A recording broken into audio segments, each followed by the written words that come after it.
The late Queen Elizabeth lies in state at Westminster Hall. You can hear the bells of Westminster Abbey tolling behind me. Members of the public here in England are now set to pay their respects after spending hours lining up, some of them waiting overnight for their chance to witness history and pay their last respects to their queen. Earlier, members of the royal family took part in a procession as the Queen's coffin left Buckingham Palace for the last time. The family then attended an intimate service given in the Queen's honor by the Archbishop of Canterbury and the Dean of Westminster. And it's all part of a symbolic and also literal handoff from the family to state, a tribute to the Queen's role as both head of the family and head of state, which she filled for the large majority of her life. And I want to bring in ABC News Royals contributor Omid Scobie for more on all of this. And Omid, I want to start with that moment, seeing the family for the first time as part of the procession, leaving Buckingham Palace, all of them marching in time. Absolutely. Military precision, of course, all the way from Buckingham Palace to Westminster Hall. And I think you really saw the focus, particularly of the children of the late Majesty, just how difficult this moment must be. This, of course, as we've spoken about, is that moment that she's passed from the family to the state as she now lies at rest.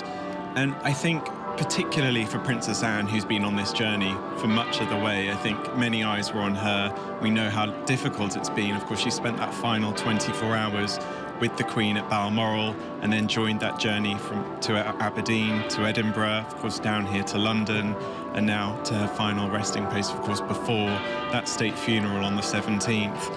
But I think it was inside Westminster Hall where we really got to see some of the other family members who had also gathered there as well. Of course, this was an intimate service, but they had invited certain members of Parliament, the House of Lords, and of course the Queen, not just head of state in the UK, but head of state of 14 Commonwealth realms at present, were also present within that service. Many of the elements within the service, of course, were overseen by her in her life. She, of course, had a big say in many of the ceremonial elements that we see over the days ahead.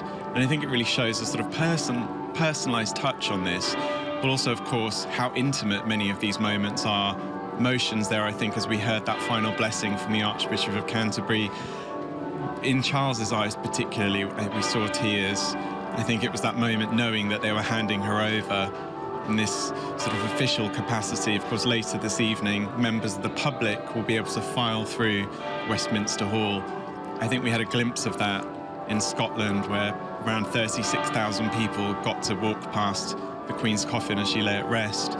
This number here in London is expected to be at least 400,000. So record numbers. I think we've seen the queues building up for the past 24 hours. Because the last royal we saw lie at rest was the Queen Mother in 2002. I think about 200,000 people had the opportunity to walk past her.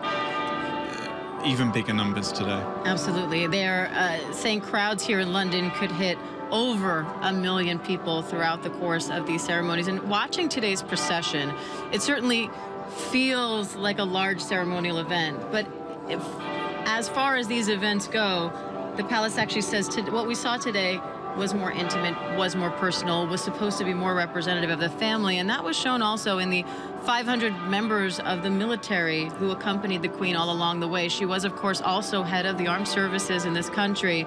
And she was accompanied today by gun carriage. We saw several members of the military from the household regiment accompanying the coffin all along the way.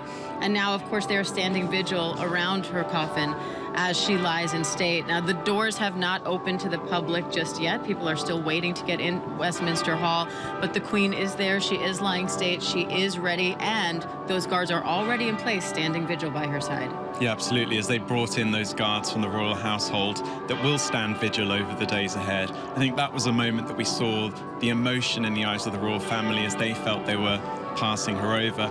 But I think as we saw from the procession from Buckingham Palace to Westminster Hall, how controlled and muted much of the ceremonial events have been. Of course, we heard how the band of the Grenadier and Scots Guards had muffled their drums. We didn't hear from the trumpeters. It was much more pared down.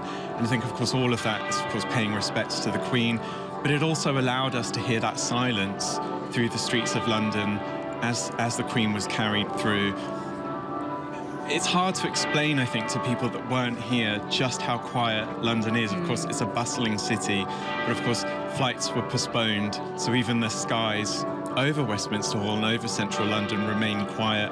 We just heard the booms of those minute gun salutes, of course Big Ben tolling on the minute as well. It's a moment that I think many people gathered along the streets, and you and I will certainly never forget. Absolutely, and a powerful moment at the end of that. As the Queen arrived to Westminster Hall, we heard a round of applause. Clearly a country here that is toying between two emotions, both showing support for their queen, mourning her loss, but also celebrating her life, and of course the historic reign, the longest monarch Britain has ever had. Hi everyone, George Stephanopoulos here. Thanks for checking out the ABC News YouTube channel. If you'd like to get more videos, show highlights, and watch live event coverage, click on the right over here to subscribe to our channel, and don't forget to download the ABC News app for breaking news alerts. Thanks for watching.